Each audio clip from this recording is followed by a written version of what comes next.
How's it going, guys? Welcome back to the channel. Now, I love what Steve Borthwick has done with the side. England have announced their squad to play Argentina this weekend, and there's been quite a few changes.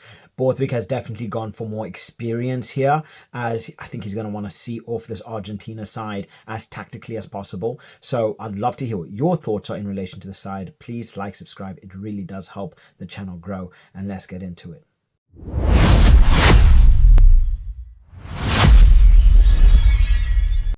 So England have announced their squad, and like I said, there's been a lot of changes here, and there's a lot more experience being played. So let's break it down. We're going to start off with the backs, move on into the forwards, because this is actually really interesting. So in terms of the backs, we've got Freddie Stewart, Faye Boso, and Fraser Dingwall, the only players under 30 years old.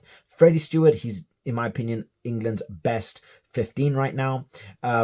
He's 24 and he's already got 40 caps to his name. So he's already got a good amount of experience at international level. So having someone like him to be able to relieve pressure using his kicking ability as well to keep Argentina at bay is definitely going to be crucial. But then you have the pocket rocket of Faye Boso, who's just an absolute speed demon, and he just gets things done. But otherwise, you have Henry Slade partnering Fraser Dingwall as a centre partnership. Solid heads on their shoulders, and definitely something that's going to help, especially when things get tough up against Argentina. Because like you look at Elliot Daly is very good under the ball. He's a brilliant wing. He's still got a little bit of pace to burn, and he can definitely change things up. Otherwise, you have someone like Henry Slade, who can definitely make a world of difference. He is a brilliant ball carrier, and he will cause a lot of havoc. But otherwise, George Ford and Ben Spencer as the halfback pairing, a lot of experience here. A lot of it's the mentality for me, the way that they're going to play, because I can definitely see George Ford pinging balls out left, right, and center. His wide range of kicking and passing ability, as we saw in the previous game, he is able to control a game. He really is the general. So having someone like Henry Slade, having someone like Faye Boso, having someone like Elliot Daly is only going to help. And then having Ben Spencer to keep the ball moving. Obviously, he's been taking a back seat to the Alex Mitchell show, but it's finally given him time. He needs to show. He needs to show his quality. Otherwise, it's just going to keep being the Alex Mitchell show, right? It's always going to be that as long as Ben Spencer is not putting in A-class performances. So hopefully he puts in a good, I think he will be a good matchup, and I think George Ford will be a very good matchup up against Argentina, because Argentina are going to want to run with the ball. They're going to want to try and play with the ball to hand as much as physically possible. And then when you have someone like George Ford who can ping things out, put in, find those little pockets of space in behind that Argentina defense quite easily, he's going to cause a lot of havoc. So, brains over brawn here. So yeah, I'm liking this. I'm interested in to see how the squad plays, because I have doubted Steve Borthwick's choices before. This year definitely is not a year to doubt Steve Borthwick and his choices for England, because everything has been spot on. Going into the forwards, again, a lot of experience here, but mixed in with little bits of just like pure talent. So Ellis Genge, Cowan Dickey, and then Asher Opoku for Jaw. I'm a huge fan of Opoku for Jaw. I'm telling you, this guy is the next thing. I love watching this guy play, and he's only getting better.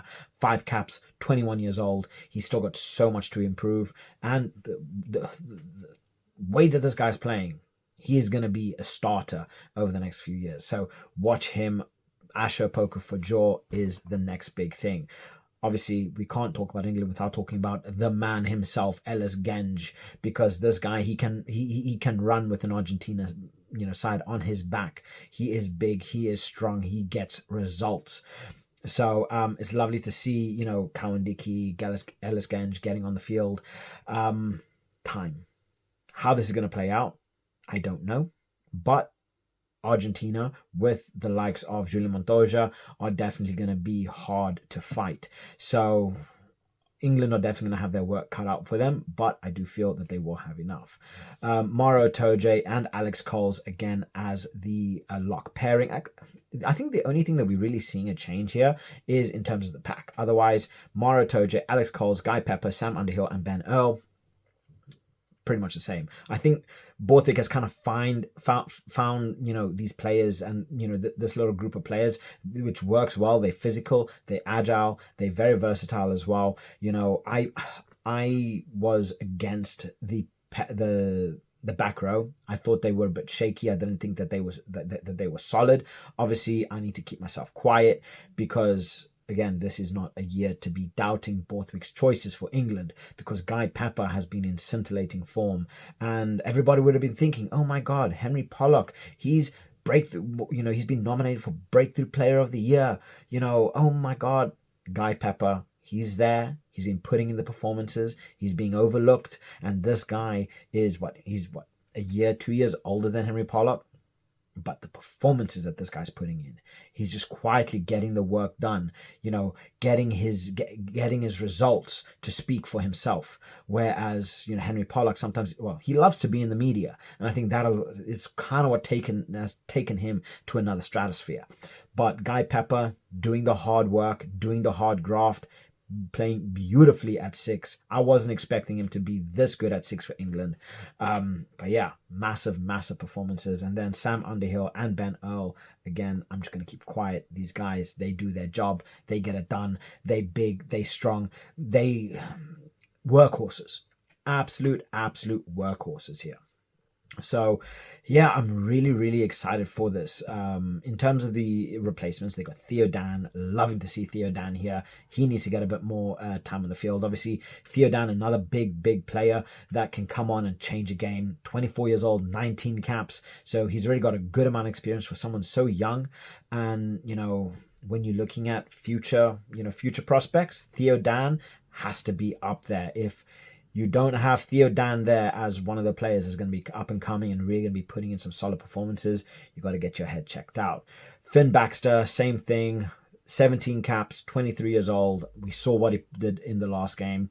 Guy is an absolute monster. So having him come on and then having someone like Will Stewart, who's an absolute beast, come on as well, this is very scary. This is very scary here.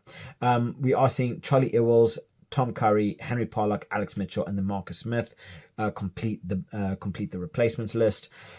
Tom Curry has been taking a back seat. I think Borthwick is using him wisely, bringing him on whenever he's needed, not starting him just yet. We all know what kind of performances that Tom Curry is capable of putting in and what kind of damage he will do. But unfortunately, it's not just the damage that he's going to do to the other team. It's the damage that he's going to do to himself, because this guy, he doesn't stop. And he needs to be reined in. So I do like that Tom Curry hasn't just been thrown into the deep end and said, okay, fight, especially when Guy Pepper's been putting in the performances that he has. So definitely a very big boon for England to be able to have another 6 playing at that caliber, where Tom Curry can easily sit out and everyone not need to worry that, look, Tom Curry's on the replacements.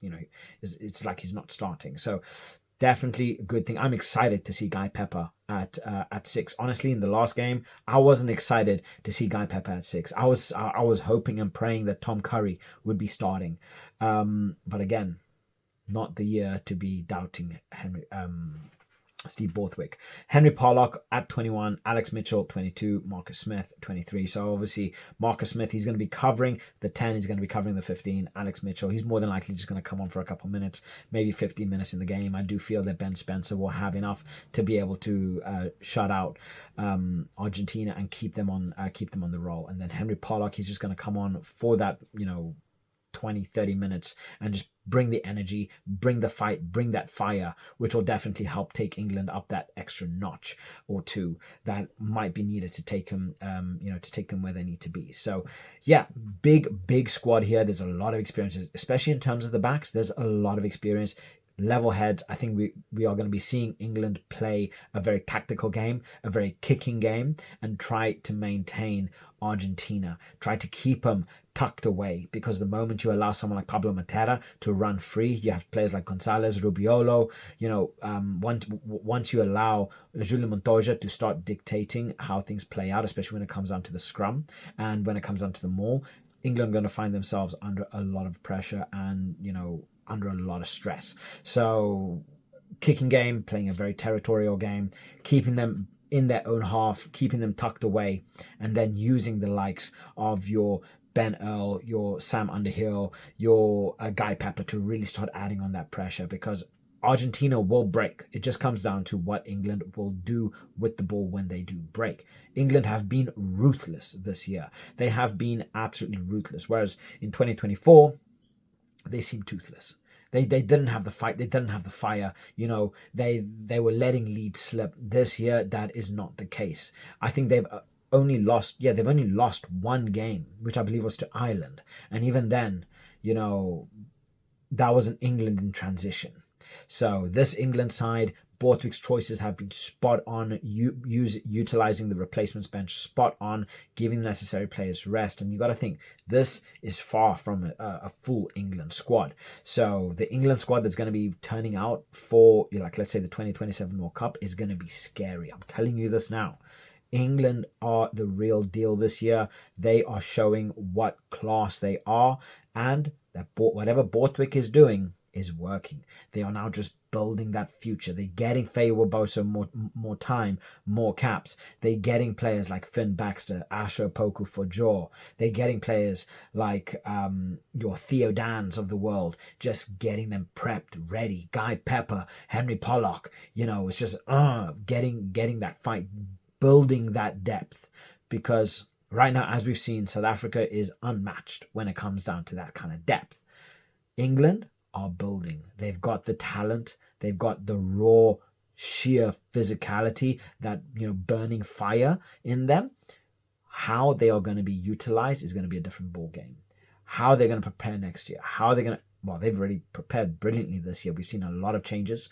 We've seen a lot of experience come through as well, putting in solid performance, as we saw with George Ford. Honestly, I think everybody was expecting George Ford to be a third pick behind the likes of Finn Smith, Marcus Smith. I think even myself, I was expecting George Ford to sit back, right? Where he's actually turned out to be the more consistent 10, and he's kind of taken that mantle. So this year, especially like the last few games, it's been George Ford.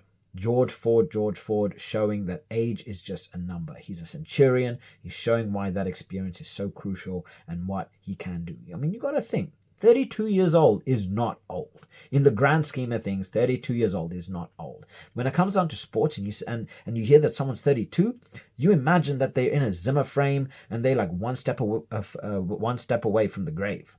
Nah, this guy, he is still playing elite level rugby, as we've seen. So, guys, I'd love to hear what your thoughts are in relation to this. Where do you think this game's going to go?